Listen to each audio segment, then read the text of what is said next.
WorldNetDaily, we are live. We are 41 days from knowing whether or not we can afford groceries or we will be in World War III. Welcome to the program. Jack Posobiec tweeted this out. You can go for the groceries or go for the fire. Welcome to the program, guys.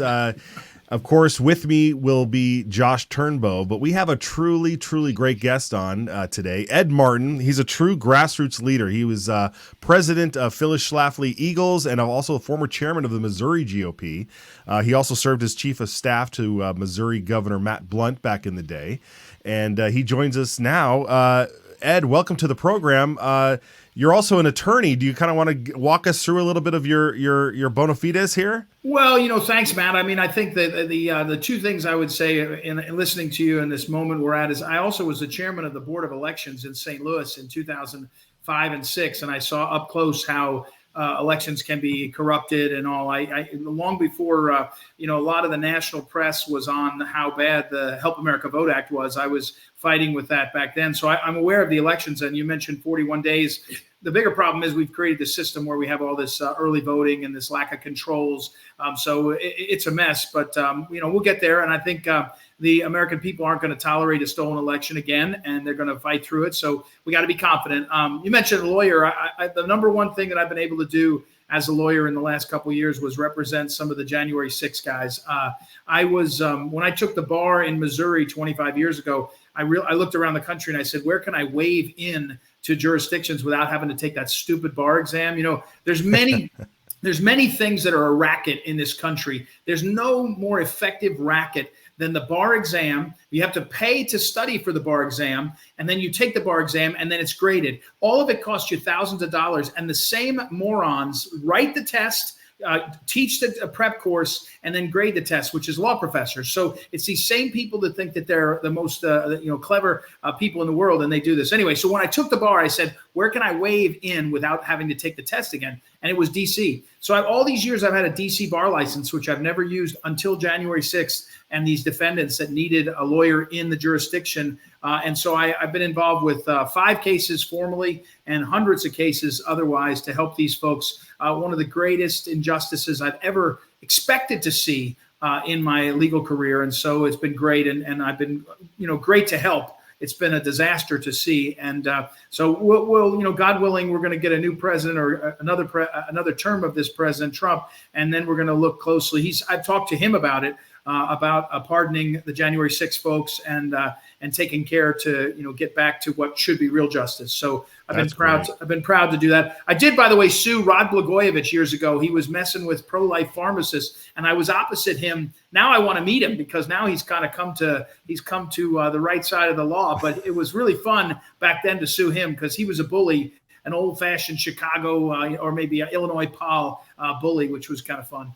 Right. Yeah. Well, I mean, hearing that you just figured out that you can practice in DC, that's going to shake a lot of boots. It's going to have a lot of people shaking their boots. Yeah. That's great. And I also know you did some pro bono work for the Institute for Justice, which which I'm a big fan of. And so you're definitely on the right side of the spectrum here, so to speak. And so we're glad to have you on. We want to kind of run through some of the topics of the day, get your insights on this. I mean, our audience is really up to speed. Everybody can go to worldnetdaily.com.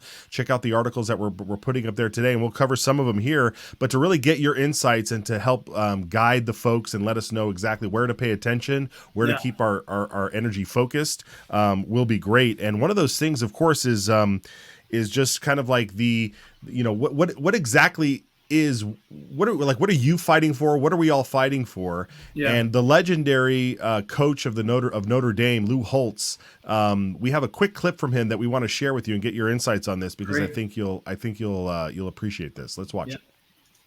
Let's remember this country is worth fighting for.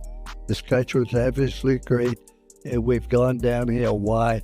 Because we've lost the values about caring about people, about having a faith in God, and about being the very best that we could possibly be, and about people being held accountable for the choices they make. Let's make good choices. Yeah. What do you think, Ed? I mean, that message hits home, right? It sure does. Look, when President Trump said the other day that he said they're bringing all these people into our towns and places, and they're changing the culture, and of course they immediately called him racist. He didn't say he didn't say black, brown, blue. He just said when you bring people in. I mean, we're at a crisis in this country in terms of how we manage living together. We our founding. I tell people the crown jewel of this country was the Constitution and the rule of law and our founding values. You didn't have to be a Christian to be here, but the values were coming out of the Judeo-Christian tradition, where there was honor and there was a sense of seriousness and integrity. And we just lost that. Now, I think it's probably corruption in our country. It's not just the last 10 years, although I think Obama and Biden were really, really bad. I would describe, and I think you'll probably agree with our mutual respect and admiration for IJ, the real growth of the imbalance is about 40 or 50 years. As Washington, D.C. got more powerful with the use of law and with money, they started to distort how we're living. And therefore, we couldn't hold our values. We had to kowtow to theirs. And so they could force the agenda on us. So, look, I think that the second Trump term will be dramatic in the sense that he knows now a vision of how to pull back and how to get us back in balance. And so that's what's at stake. But look, also what's at stake is peace and trying to fight off the people who think that power is all that matters and that they're going to use power any way they want because they know better than us. That's the people that are in charge right now, that are doing things like managing our government in the Department of Justice, the FBI, the Fed, the Federal Reserve. I mean, these are disastrous policies. Our debt is out of control. We've got these morons signing munitions in Pennsylvania. Governor Shapiro and Senator Bob Casey signing munitions that are going to go back and perhaps start a nuclear war with Russia. Now, I'm not saying that Putin's great. Don't get me, here's a headline, Martin's for Putin. I'm saying, what kind of morons want to sign munitions that could lead us to a nuclear war? I mean, if you made a movie out of this, you'd be like, oh, look at this. This is going to be funny. Rob Lowe is going to now sign on munitions and do that. I mean, it's insanity. So, we've got to get back in balance. I feel like the movement in this country that is churning for that will be really well served by a Trump term. It won't be solved, by the way. We got a lot more problems than just one guy or even one term. So, but I think that's what's at stake. And I'll just point to one thing. RFK Jr., look, that guy is taking on some of the real, holy grail, not the holy grail, the holy, protectorate of this country. Big food, big pharma. I mean, it's amazing. And Republicans are embracing that. They're saying, okay, let's go. I've been on that trip for a long time, but it's fantastic to see. And again, they won't do it as well as they say, by the way. Let's be all real. They're going to screw it all up when they get in. Don't get me wrong. But we're directionally getting in the right way. And now we got to fight for it. Yeah, that's well put. I like the caveat too, right, Josh? Yeah, it's pretty real, Ed. I appreciate that. Like, let's not think that suddenly they're going to do a great job. It's just going to be a better job than the alternative, which is which is tyranny. It looks like. You Ed, you mentioned you spoke about peace, you spoke about Russia, and they've been beating the drum on Russia so long that now we know they have to kind of maybe change their tune a little bit. So now it feels like it's Iran. Yeah. We have this news that broke that the FBI discovered that Iran spied on Trump's campaign and gave the info to the Biden-Harris campaign. Right. And of course, Trump is like, it's like wash and repeat, what do you make of this? Well, of course, let's be careful because most of the Russia hoax was made up and it was used by the powerful, call it the deep state or whatever, to try to tie up Trump and tie up everybody else. I mean, I was in Poland last week and the Polish people have a very clear memory of the Germans invading their country, Nazis, and then the Russians invading their country, the Soviets, and occupying. And they don't like either group. They have a memory of being occupied by the Soviet communists and the Germans. But what they also know is that you can't lie to them. When Donald Trump was the president of the United States, Putin did not take Crimea. He did it under Obama. When Biden gets in, then Putin looks up and goes, oh, we got another wuss in there. We'll take what we want. And by the way, the first thing Joe Biden does in office is greenlight Nord Stream 2, which does what? It turns on the spigot of natural gas across, bypassing Poland and other places, so Germany can get cheap fuel and Russia can get paid for it. And when they're done, those two are making out like bandits. And you say to yourself, why would Biden do that? God knows why, except that Germany basically runs the EU and therefore is dominating all of Europe and bullying everyone. And Russia is doing what? Well, guess what? Russia is buying stuff from Iran. I mean, they're going over to Iran and making it. So first of all, my caveat is I don't believe it when I'm told that the intelligence community is warning me about Iran. I say, yeah, maybe a little too convenient.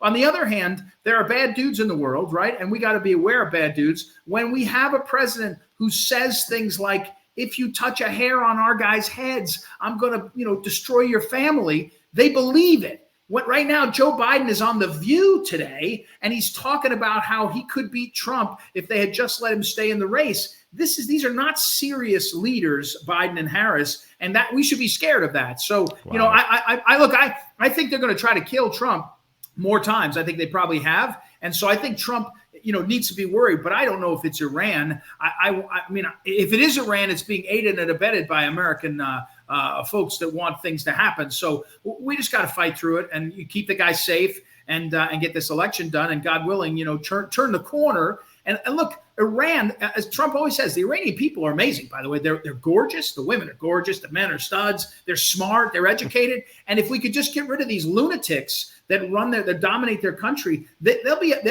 be plenty of Iranian artists, literature, business, but they're being run by some real lunatics. But not our fight today. Our fight is to get through this election. Yeah. And we wanted to ask you about this story. Also related to Iran, which it broke that there was an Iranian assassin scheme, but it completely, to me, it smells like an op because, well, first of all, there's always an informant on the other end talking to the bad guy. It's the weirdest thing in America. Yeah. Can you tell us what you're thinking about this story? Yeah, look, I think that the President Trump is right. His campaign is right to put this out to give people a sense that, hey, there's a lot to be afraid of and all. But it's like a movie, right? You say Iran is doing something bad. Wow, Iran is doing something bad. Look, here's what I tell people about this in America right now.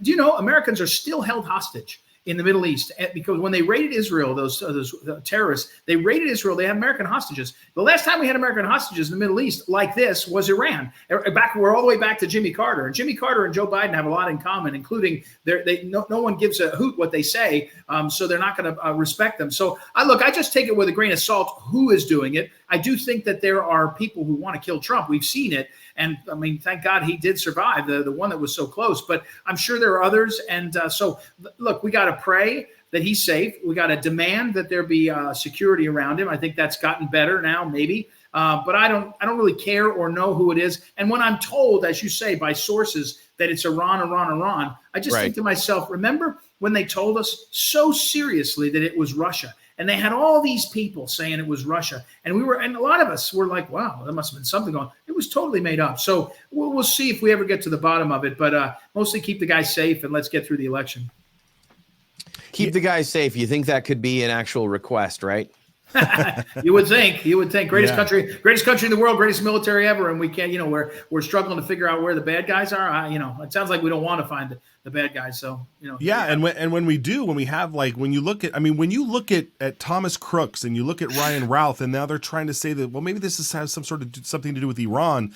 Like, even just those two people and the mysteriousness about them, Crooks having foreign bank accounts and Ruth, waiting in the shadows for 12 hours, he's from Hawaii. Like, what do you make of this stuff? I make a couple of things. One is I agree completely. Like, I will give you one warning. You mentioned in the intro that I was chief of staff to the governor, and I remember calling in the highway patrol in Missouri. They're badass dudes, and they guard the governor, right? And I said, "What do you guys need from me?" And they said, "Nothing. We got everything we need." And they said, "Just one thing, sir. If something goes on, you're traveling with the governor or walking next to him. Please understand, we don't care about you. and don't get between a dog and his bone. You know, that, in other words, you're only protecting one guy. And I do think this is true. You're only really protecting the president. I mean, Donald Trump is not in the line of succession. So you go right now and you find, I forget who it is in the U.S. Senate, the third in line for the presidency is not McConnell or Schumer. It's the longest serving senator. I forget who it is. That guy has security around him. I think it's a guy, it might be a girl, all the time. So I sort of want to say that about the situation. Now, having said that, we have a situation where the apparatus of the media and the Democrats, even just hours ago, Gina Raimondo, the secretary of whatever, and she comes out and says, like, extinguish Trump. This is not this. Look, I have kids, and I worry all the time about how Zuckerberg and these other bastards are using brain science to to rewire my kids. I'm not joking. I told my son, the great kid, he's 15 years old. I went in his room. I said, what are you doing? He said, I'm playing, it's not Tetris. What do the kids play? I play Tetris. Call of Duty? Minecraft. No, Minecraft. Yeah, Minecraft, yeah. And so I said, dude, I'm just telling you, it's an addiction. They're hooking your brain on the then he's, and we had a nice conversation. He's like, I know what you mean. And I'm like, but here's the thing. They're doing that to our kids, these bastards, Zuckerberg and all them. But what I'm saying here is the media, and I did a stint at CNN. I did about 4 months before they fired me for being too smart and actually knowing how things work. And so they fired me. You know, a funny story. I called Roger Stone. I said, who are we going to ask if I got this offer from CNN? I hate these bastards, but what do? And I called up Roger and I said, hey, Roger, you think I should take it? He said, oh, yeah, take it. He said, but start planning now how you're going to get fired, because when they fire you, you want to have a way to punch back. And of course, he was right. But my point is, at CNN, you say, oh, those guys are losing money. They're losing money like car dealers lose money. That means they're printing 20s in the basement instead of 50s. You know, they're still making money hand over fist, and they're using it, CNN and MSNBC and everyone, to brainwash the American people. It's not like 1924 where they're printing a newspaper that says, you know, the St. Louis Post-Dispatch says Democrats are great, and the St. Louis Gazette says Republicans are great, and everyone goes, oh, reads their different papers. They're using brain science to reshape people, and they're creating these lunatics and to kill Trump. And you know, Trump is a lot of things. He's just not Hitler. Just like Joe Biden is a lot of things. He's just not Hitler. But if you say Hitler, Hitler, Hitler, you get people to act that way. And we all know people in our lives. We're like, wait, dude, I'll argue with you about the policy. I'll argue about whatever, but don't act like you're gonna, you know, kill me because of it. And people are really radicalized. So we're living in a world where these people on the other side are radicalized. They're mentally ill. And that's a different problem than we've ever expected. And there is people to blame. MSNBC is to blame. Zuckerberg is to blame. Schumer, Ramadi, they are to blame. And I want a president that's going to get in office and hold some of these people accountable, not for the speech, but for the conduct that they do and how they do it. There's a point where you don't get away with leading people to do things like this and not be held. I'm not sure it's criminal liability. You know, I get a little nervous putting people in jail, but there needs to be more accountability for what's going on. And by the way, I saw it with January 6th. They really tortured these people in the press, and they're just lying about it. Yeah. Ed, I wanted to jump in real quick. Yeah. You brought up January 6th, and you know, my role on the show is to be a doomer, but I wanted to ask you, if Kamala wins, I mean, I feel like January 6th was just the rehearsal for them weaponizing the legal system. What is your take on that? Well, I agree with that. I agree with you on the direction of your statement. I don't know. I mean, look, you guys, we could come up with the greatest cause. I wouldn't go to a rally in public for anything. I wouldn't go to the Capitol. I mean, someone who told me that Moms for America or Moms for Liberty were going to do a march in the Capitol. I was like, what are you, crazy? I mean, you cannot. We've lost that. We did that. We've lost our right to assemble because of the way they've scared us.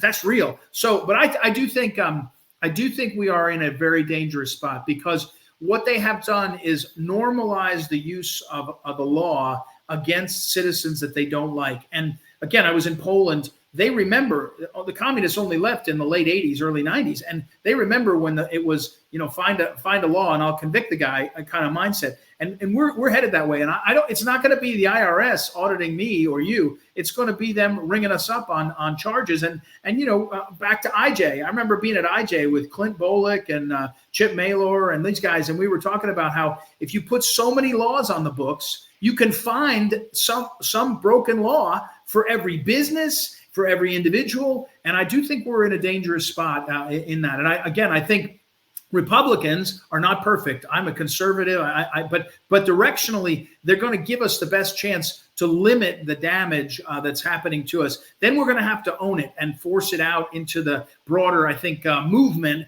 of this country to get us back on balance. But I'm very afraid of what will happen. I have the conversation with my family about what will happen if there's something that happens to me. I think that's realistic if you're raising your voice, but we got to do it and got to pray for the best.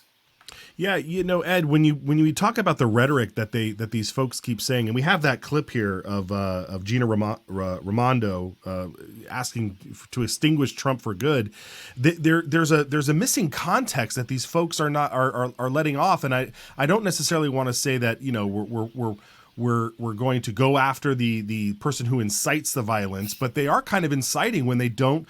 They have to add these qualifiers because their followers are lunatics. I mean, these are the people that they believe that they're Hitler, and so therefore they need to go off and take them out. And so if she can say, extinguish him for good by going out and voting. It's like they need to start doing that. I mean, is there any legal recourse there? Well, here's what I'd say is you do have a different standard if you're somebody who's in public office and holds positions, and I often think about what it would be like when I talk about hold people accountable. Here's an example. The IRS union endorsed Kamala Harris, right? So that's like a weird thing. How can first of all, you can have them, if IRS people like, we love our taxes, for Kamala, obviously. But I looked up at that and I was like, how can that work? Who was on the email thread that they decided to do that? Were they using tax dollars to do that, right? And so, in other words, right now, if you are a God-fearing, Constitution-respecting American, the cost of being that in the public is very high. You pay a price. They sue you. Dean Eastman gets his bar license taken. Rudy gets sued. Sidney Powell is effectively, not practicing law. They raise the cost of you being a constitutional, pro-life, conservative, whatever. If you're a liberal, in fact, you actually make money if you're a moron and a son of a bitch, and you do things like Eric Swalwell. Eric Swalwell is like having a great time, and he's a liar. He's Adam Schiff's going to be Senator Adam Schiff, and he's a liar. And so we don't even I filed a bar complaint against Adam Schiff because I said, I did the research. I said, he's lying in public. He's doing this. I filed a bar complaint. If you're going to file a bar complaint against John Eastman in California for being a lawyer, you ought to do it against Adam Schiff, who has a California bar license. And I filed it, and of course they did nothing. But my point is, we have to learn how to raise the cost. We're fighting a battle for the future of our country.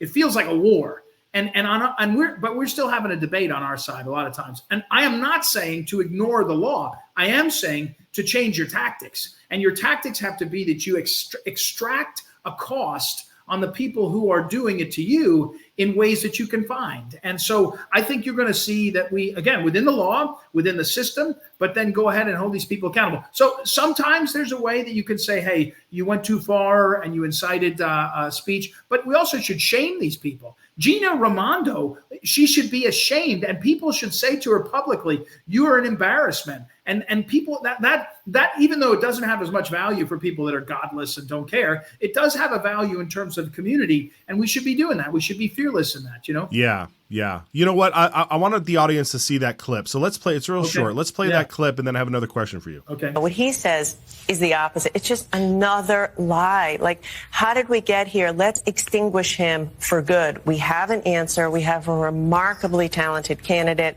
who is sincere, who's pragmatic, who's open. Let's just get it done.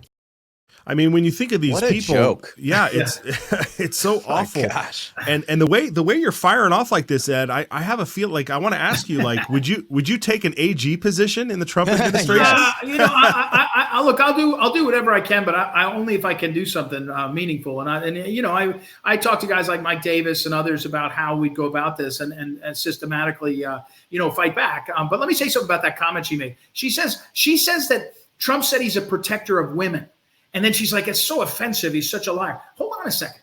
What do you think women care about? If you think women only care about abortion, first of all, I want to say this because I'm so pissed about it. The woman that died in Georgia from not having a surgery fast enough, she bled out, and they're using this as a great cause. She had to go to North Carolina to get what? To get the abortion pill.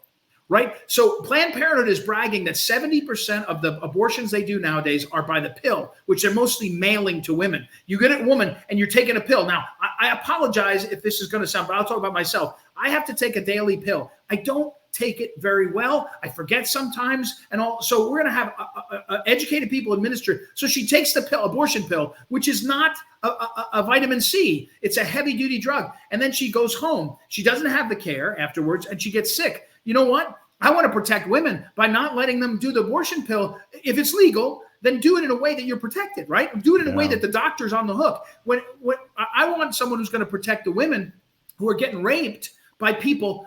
And let's go fair. I'll be fair about it. Not just the illegal immigrants that rape people, although I think that's deeply offensive, but even the regular Americans that are citizens that rape people should not be allowed to rape people. And when you have, and by the way, another thing women would say, protect me from is I cannot manage my household to take care of my kids. And I'm in a situation where I need some protection from inflation and everything else. My point is, Gina Raimondo thinks that the only way to protect someone is to make sure that they can have an abortion, as fast as they can.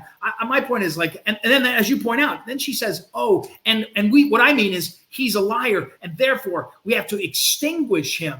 Like, what if I said, a woman like Kamala Harris, who wants these babies to be slaughtered and wants to put women at risk, she's such a threat to millions of people. We need to extinguish her. We need to extinguish her. Yeah. You'd be all their like, heads would explode. Dude, yeah. Dude, yeah. You'd be like, dude. So and back to my point is, one thing that makes me mad is our side thinking the truth is what makes you win. You cannot depart from the truth, but you better understand that you have to. Phyllis Schlafly taught me this, and she taught it so well. You don't take the fight on their terms. I don't want to talk about abortion and access. I want to talk about who's the doctor that signed the order for her to get the pill and didn't realize that she was not 14 weeks pregnant, but she was 20 weeks pregnant. That son of a gun is on the hook for malpractice, for a complaint against him, et cetera, et cetera. That's how you pick the argument. Phyllis beat the Equal Rights Amendment in the 1970s. There were lots of arguments against it, by the way, and including transgenders demanding the bathroom. That was she was saying that's what this would do. But the number one thing that won the debate was it was right after Vietnam, and no human being in America, man or woman, wanted their daughter to go to combat in the draft. And Phyllis said, if the ER goes through, women are in combat and they're drafted. And people are like, whoa, back off that. So pick the fight where you can, but then you better be willing to fight. And I just think we're on a war footing. The culture's going down. You go to Europe, I've been there a lot. The culture, the Western civilization is going down unless we fight. So if you think it's a war footing, you understand the fight differently than if you think it's a really interesting debate and there's elections every couple of years. I have a different feeling. Yeah, and Ed, if you want to, I want to take that a little bit further, and that the left is recruiting soldiers for this war because we've got footage here from the border. Let's roll this footage real quick. Yeah. Massive. They let them through. Look at this. Look at this. Look at this. America! Yeah, here they come, Ed. Those are voters. Those are people going to be on the front lines. I mean, we only have you for a couple minutes here. I want to get your take on the border situation, the immigration crisis, sanctuary cities. All of it is just lawlessness. So you go to Europe and they've done this for decades now. It's just lawlessness, and it's transforming the culture and all. And I watch these things and I say, how insane is it to think that this is appropriate or okay? And then you realize they don't care. They don't think it's okay. They know it's destroying the country, and it's intentional. So I think that President Trump is right to talk about deportation. He's right to talk about the fact that this is a national security threat. I believe all those things, but I also think it's a cultural threat. Again, if you invite people to come in, and this one is especially devious. It's one thing when people sneak across the border and their first act is to break the law, but they're coming for a job or they're coming for something. I understand it. I don't like it, but I understand it. This one is the government says to these people, speak a code and we'll pretend that you fulfilled the law. That's the system right now. And you're coached by these nonprofits, Catholic charities and others that are making millions of dollars. And so you're not only participating in a violation of law, it's a fraud, but you're brought into it in a way that's like, oh, and they're like, oh, America's just a joke. They're not even, again, there's no shame in it. So we've just got to get a dramatic shift back from this. And we have to be fearless about it. I have nothing against other nations, but I don't want to live there. I want to live here. And I do care about my culture. My culture is not white male culture. It's American culture, but it's not Haitian culture. It's not. It's not the Haitian culture that does the things that the Haitian community does to themselves and each other. That's real. It's not made up. And I don't have to be some kind of bigot to want to think that my culture is the one I want to be in more. I think it's better, but it's the one I want to be in more, right? It's the one I want to live in more. I don't want to live in a different culture. And you shouldn't change mine because you think it's something that can be done. And the last thing I'd say is it's being done. It's so undemocratic. It's so un-American that we're having this decision that they're flooding the country with millions of people. You want to take a vote on that? Let's take a vote on it. But don't do it like you're doing it and pretend that this is America. So it's a threat. It's an existential threat. And look, I'm from St. Louis originally. I live out near the swamp now. But in St. Louis, we had a black cop killed by an illegal immigrant who was driving drunk. Now, that's bad enough. Why is this happening? The guy was, but he was arrested twice, 2 other times at least, for drunk driving and for domestic abuse. And he still doesn't get deported. I mean, there's a point here where you're like, this family has to go on for the rest of their lives without the dad and the husband. And you're like, what kind of world are we living in? And I think people are fed up. It's infuriating too, but yeah, heartbreaking's civilized way to say it. Yeah. Well, Ed, we want to respect your time. We thank you for joining us. We want to make sure people follow you online and keep up with what you're doing, because you're doing some great stuff out there. Where can people follow you? I'm on X. I do X now. In fact, it's kind of funny. I haven't said this out in an interview. For the first time in forever, I actually do the X account myself. I had a couple of staff. We always did it together. And now I'm doing it all myself. So if you got @Eagle Ed Martin on X, that's me, raw and unfiltered and hitting it hard. And then PhyllisSchlafly.com is our website where a lot of Phyllis is writing. She was a great teacher and somebody who was really special. Hey, guys, I don't want to depart. You showed Lou Holtz earlier. Lou Holtz was a great friend of Phyllis Schlafly. And through that, I got to know him. And he's a wonderful man. Great. And I will say, between Lou Holtz has been with Trump for years. But I do want to point people to the fact that the Catholic – when I was in Milwaukee for the convention, I asked one of the pollsters about this, and I said, why aren't the Catholic? I'm Catholic. Why aren't the Catholics catching on to what a disaster? And they're like, well, there's this kind of historic, Biden looks like the old Kennedy model, right? There was this sort of white, kind of fight for you. It might be a moron. Uncle Joe's kind of a moron, but he's on our side. And if you look at the Teamsters. If you look at Notre Dame's student body, there's a survey out today. What happened as soon as Kamala went up and Biden went off is a lot of, I think, Catholics and others and Democrats looked and said, what? We don't have to be, I don't recognize that. And then RFK comes over. And RFK is basically like, hey, guys, you have permission to be voting this way. I really believe you're going to see in this election major shifts, and you're seeing it in the polling, by the way. The Kamala Harris it's a disaster. The campaign is in disarray. She turned down the Al Smith dinner, the Catholic dinner in New York City. Right. And it hasn't happened in 40 years. And the Cardinal Archbishop, who's a St. Louis guy, he's in New York, and he said, last time that happened was 40 years ago, and that guy lost 49 out of 50 states. And I can tell you, in the Kamala Harris campaign, it's now my Democrat friends are telling me it's like a disaster. They want to know who said don't go. They're trying to figure it out. The campaign is Michael Dukakis on steroids. It's not going to be close. And the only good news for Kamala is she's got a really awesome pension from all the stupid jobs she had, and she'll be off. The best news, by the way, the most fun thing is picture Joe Biden. Jill Biden. Joe Biden is addled. You know, I actually feel bad for him.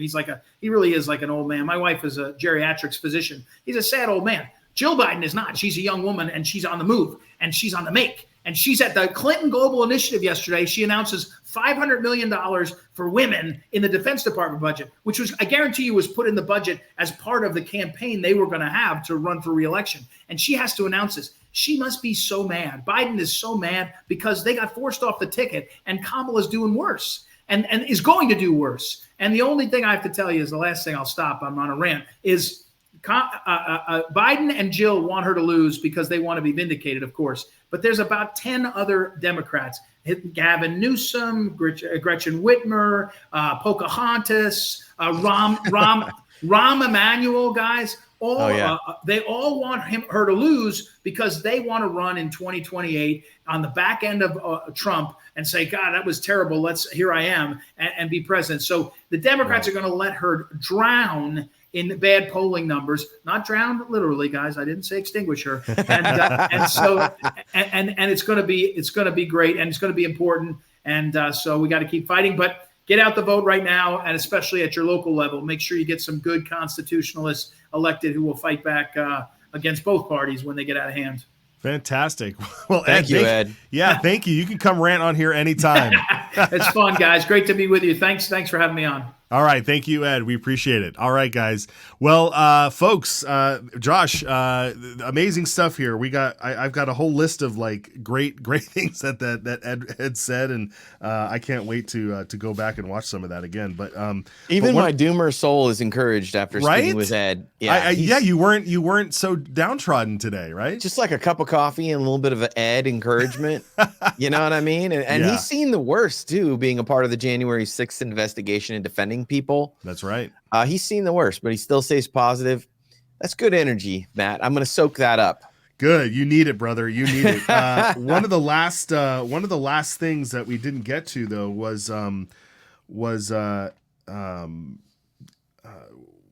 Eagleman. We're on the Eagle theme. We're on the Eagle theme, but we wanted to show this. He says he has to admit, when the House GOP won the majority, I thought we would get at least a couple of wins. Instead, we have a House GOP that funds the Democrat agenda. And of course, this is in response to the thing we showed the other day with Thomas Massey, where this SAVE Act that would have stopped all those guys running across the border and all the millions of people that are here already from illegally taking part in our elections, and the House GOP just completely collapsed.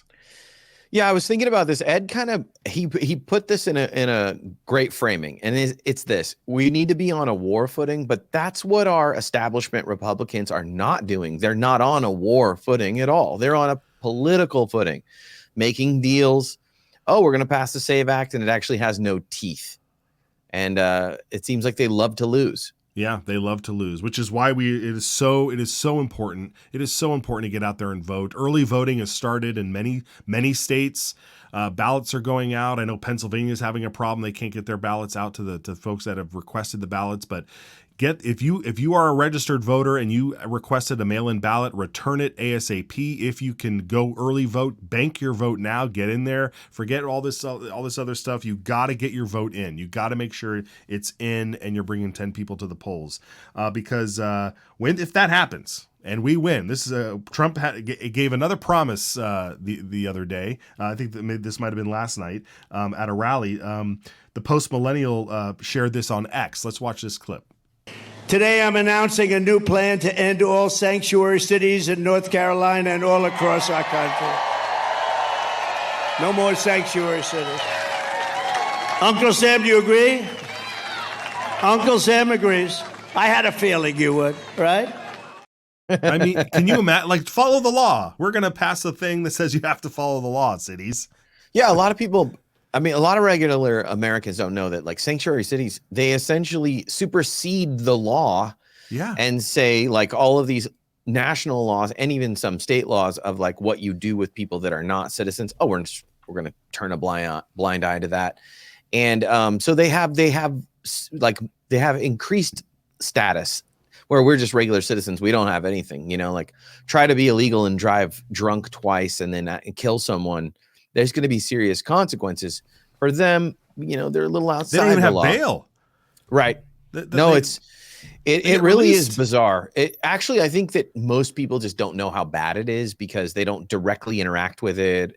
But if they did, they would be horrified. And if the mainstream media, if the media that people, when you get your factory default phone, your iPhone, it's already set up to send you news alerts. And if that news alert is set to CNN by default, then you're never going to know anything. You're going to get that list of lies that I showed up the other day, right? You're not going to get like what's really going on out there. And so it's really super important, folks. I know you're watching us on Rumble right now. And if you've discovered us on Rumble and you're like, what is this WorldNet Daily? We've been around for a long time. So head over to worldnetdaily.com, bookmark the site, make sure you're following and you're sharing the news there. And then Josh, where else can people follow all of our stuff here? Yeah, I mean, like the folks, you guys have all been awesome. We really appreciate it. But the Rumble thing is really big because that's where we're building the largest following. But we need you to subscribe. That's a huge thing. Click the subscribe button. Sometimes it looks like a lot of people watch, but they don't subscribe, they don't like, they don't comment. We need you to do that. That'd be fantastic. And that's how we know you're watching and you're loving what we're doing, bringing people like Ed to you. So you can see on the graphic here, go over there. You can actually scan this QR. It'll take you directly over there. But we're doing great work here. And Friday, we'll actually bring you a trailer of a new series that our founder, Elizabeth Farah, has been making. And it is phenomenal. It is all about what the nightmare scenarios are if Kamala wins. And you can see that we have a couple articles and the video links over at worldnetdaily.com or WND.com. And the other thing is that we're building followings on X, and that's doing really great. And that is one of those amazing platforms that is not censored. So if you go over there, we would love you to follow us on X. All of our videos go up and so much more go up on X. We love you to go see that. Also Telegram. I think we'll put the graphic up for that. Telegram's a great source. But my favorite new channel that we have is over on Instagram. If you're on Instagram, you're going to see it's blowing up. A lot of great content. And over there that whereas we cover politics on every other channel, we do that there too. But we're talking about what's actually going on in the culture, the pop culture, and how that intersects with politics. So love you to follow us over there.